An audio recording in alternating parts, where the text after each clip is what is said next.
Welcome, everyone. We're here at RSA Conference 2019. I'm, of course, here with Bryson Bort, the founder and CEO of SCYTHE. Welcome, Bryson. Hey, thanks for having me. And the thing that I appreciate about this interview is this is the first time that I've got David Spark right there. Right, he's right there. He's waving at us.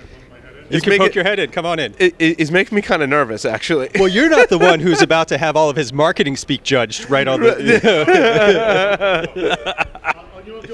I'll do thumbs up and thumbs down. Thumbs up and thumbs down off screen. So you'll be able to see me like visually react to whatever he's doing. AI, blockchain.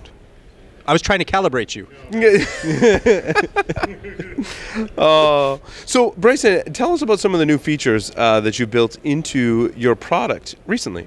Okay, yeah, so the SCYTHE platform, probably the biggest thing we've got is we're not trying to be everything in the kitchen sink, right? So I'm already failing at like the marketing piece here where I'm supposed to say, we do everything and we'll do your homework for you. You're doing great. We're doing great. The Chinese love us. We have nothing to do with them. By going horizontal to allow an ecosystem that end users can facilitate what they need to do to turn threat intelligence into reality. And you don't want to do that waiting on the vendor, right? You want that flexibility to build it yourself. So we just released the Linux platform. Mm-hmm. We're going to have Mac right around the corner. At that point, we've got all of the traditional enterprise operating systems covered for folks to be able to operate in their environments. Now, Bryson, when you say the Linux platform, what does that mean? That me, as an attacker, I can now choose payloads that I can deploy then on Linux? Is it as easy as that? Or like, what are some of my choices there? So I would like to first start with the attacker comment, right? We've built something that's easy enough for a blue team to use. Mm-hmm. We built something that's easy enough for a sysadmin to use. So you can build these things in your own environment without having to be an attacker. Mm-hmm. You can build them and not even look at it from an attack perspective, but just like, how do I validate my detections? How do I reduce the size of that haystack of all the noise that's in my environment with my CM? Mm-hmm. So you don't even have to attack to do that. Yeah, as a sysadmin, in fact, I have this problem today. There's authorized keys files on many of my Linux systems. There's credentials on there that shouldn't work. I've identified a set of credentials. I want to then go deploy something that is going to tell me if all those things are valid. But then, once I'm on the system, what else can I do once I have that level of privileges? Yeah, so that again highlights where we're different, right? What we bring is the offensive perspective of this. Mm-hmm. It's not a unit test. It's not, hey, I checked this box on the MITRE ATT&CK framework. It's the way an attacker works, right? You want an iterative process built into the platform. So go back to the earlier question, you can now generate payloads in EXE, DLL, or shellcode that work on the Linux platform, right? And those things can take that information in the environment and then use them to pivot and to move laterally and to simulate ransomware and really cover all of those different pieces of the space. And the most important thing of that is, again, and I said this on the show back in January, is it brings the human element into it when you do use it to simulate an attack, right? You can use it from I'm building and validating detections, but you can also use it to dynamically move through the environment and see what happens. So you bring the people element into it. And then there's now context. Every business is different, right? Your Linux server is not worth what your Linux server is. So when this particular threat gets to that Linux server, what does that mean for that business? Without that context, we're back into the problem of why CVSS has its flaw, which is there is no high priority across everything. There's just your priority as a business. So it sounds like one of the primary value points are helping me prioritize what I need to focus on first, which I feel like every organization on the planet struggles with still today. Yeah, no, there is nothing on the planet that is a silver bullet that solves everything, right? Our platform can't emulate everything. We can't be everything in the kitchen sink. There are lots of other things that complement that and things that folks that are doing. But what we do really well is kind of assess where are you in your current maturity level and then provide the scaffolding to prioritize where to grow that and then validate it as it gets there. And that's the important, I mean, coming from vulnerability management, right? That's the important thing is once I've identified some type of exposure or threat, I've remediated it, so I think. How do I know it hasn't come back, right? And that's the purpose of that continuous testing model. Right. By continuously doing it, I essentially have asset discovery from the adversarial perspective as opposed to the internal configuration management. I get to validate, did it work? Does it still work? One of the other things that I think that is unique, is a unique value proposition, most of these kinds of offensive engagements today are what I like to call surgical strikes, right? I find a way in, I get in, I double down on that point of entry, and then I, go to domain and I win, right? But what I'm missing from that is, are the controls uniform throughout the environment? Yes. Are they? I mean, I would like to think most folks don't know the answer to that. And part of that is, even if I had technical controls that were uniformly implemented, the people aspect, again, challenges that proposition, right?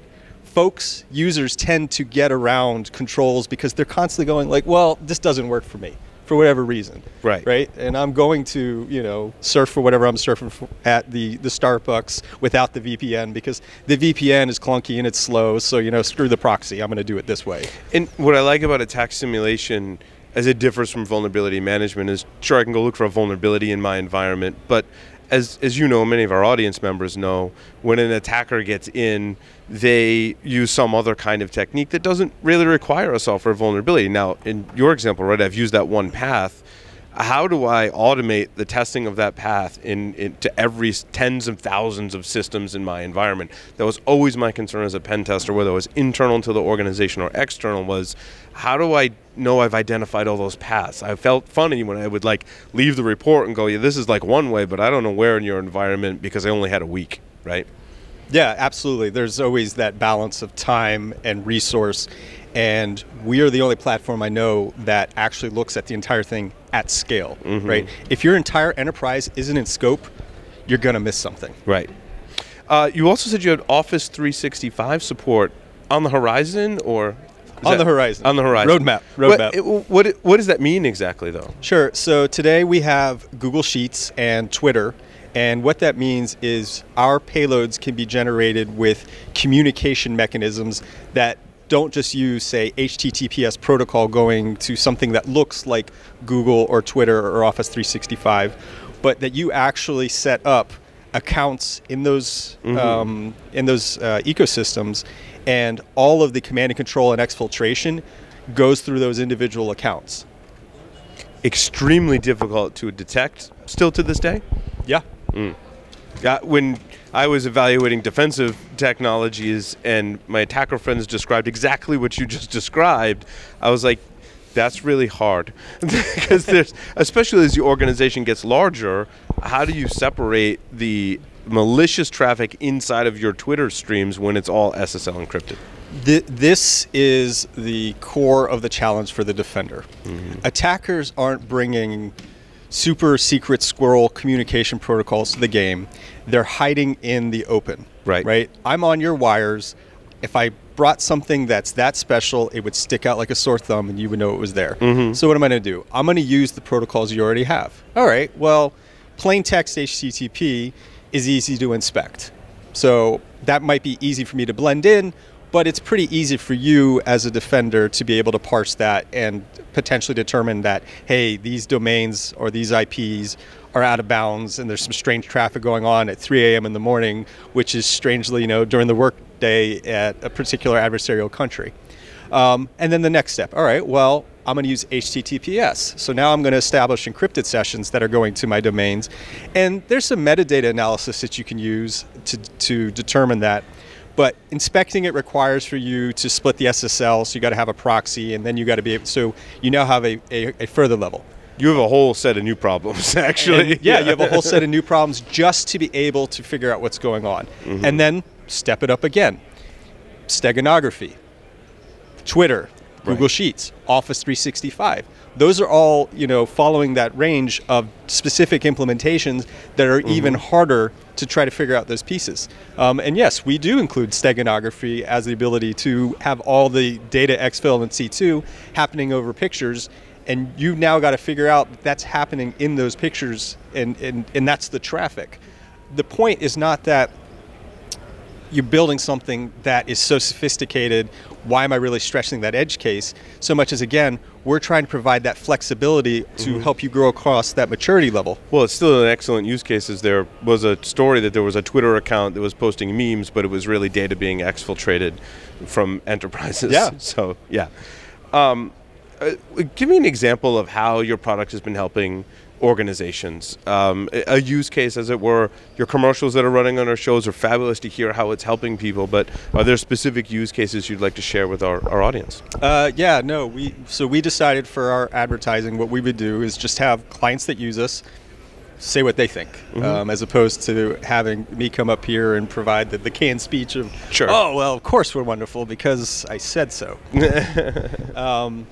So I think the most common starting point, and this speaks a lot to the maturity level that we see, is the application bake-off. I'm going to buy an EDR. I'm going to buy a CM. I'm going to buy, I'm going to buy this MSSP service. And those companies are using us to facilitate the bake-off. That's awesome. Because what you can do now is you get to choose from your company's perspective, well, these are what I consider my threats. I'm going to build out with the platform these threats, so click, click, click, click, click, click, and I now have got these campaigns, and I'm going to run it and see what happens myself.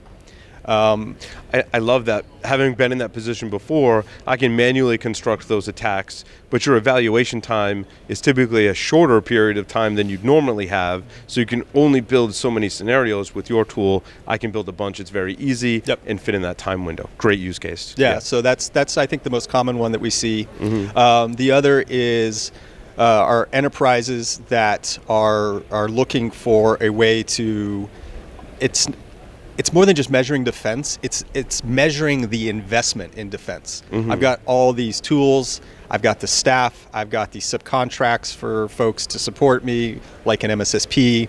I've got these employees that are at various levels of knowledge, and I'm spending all of this money on that. What am I getting? How do I go to the board as a C-suite executive, as the CIO or the CISO, and justify to them that this is what my budget is? With our tool, they're able to do that. And we have several use cases where folks in financial services and some other general mid-sized companies have done that, and that's been really the big sell for them. That's awesome.